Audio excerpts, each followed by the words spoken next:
वाले महाराज जी की एक बात हम आपको बता देते हैं। एक बार उनकी वाणी से हमने ध्यान नहीं, कोसी में सुना था कि करह में सुना था, किसी को वो उपदेश कर रहे थे और उसमें उन्होंने एक बात बताई थी, वो हम निवेदन करना चाहते। उन्होंने किसी को जप की विधि बता रहे थे महाराज जी, मामा जी, तो उन्होंने बताया था कि सर्वप्रथम गुरुदेव की एक माला करनी चाहिए, गुं गुरवे नमः, ये बताते थे कि नहीं, इसकी एक माला करनी चाहिए।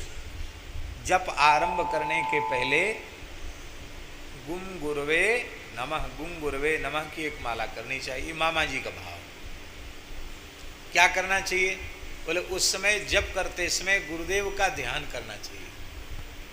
श्री गुरुदेव प्रसन्न मुखमुद्रा में विराजमान हैं और वे अपने कृपा दृष्टि, करुणा भरी दृष्टि से हमको देख रहे हैं, हमारे ऊपर आशीर्वाद की वर्षा कर रहे हैं। आपका भाव है, ये भाव भी कर सकते हो कि गुरुजी के चरणों में हम बैठे हैं, गुरुजी ऊंचे सिंहासन पर हैं और दोनों चरण हमारे मत्थे पर रखे हुए हैं और हम बैठ करके उनके चरण स्पर्श से अभिषिक्त हो रहे हैं, उनसे कृतार्थ हो रहे हैं, ये भाव करो।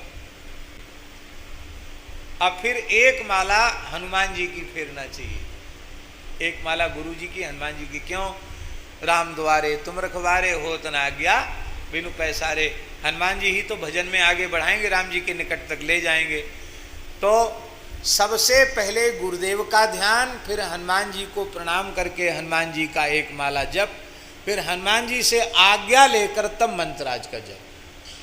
ये बात हमें इतनी अच्छी लगी कि हम कोशिश करते हैं, प्रयास करते हैं कि हम प्रतिदिन एक माला, और बहुत अच्छा लगता है, एक माला में गुरु जी का ध्यान उतनी देर हो जाता है और गुरु जी के ध्यान के साथ फिर एक माला में हनुमान जी का ध्यान हो जाता है, बड़ा सुख मिलता है। अब फिर आप ये नहीं कह सकते, ईमानदारी से गुरु जी का एक बार ध्यान कर लोगे, हनुमान जी का ध्यान कर लोगे, फिर ये समस्या आपकी मिट जाएगी कि क्या करें महाराज, भजन में मन नहीं लगता, फिर भजन छोड़ के दूसरे काम में मन नहीं लगेगा। आप करके देखो।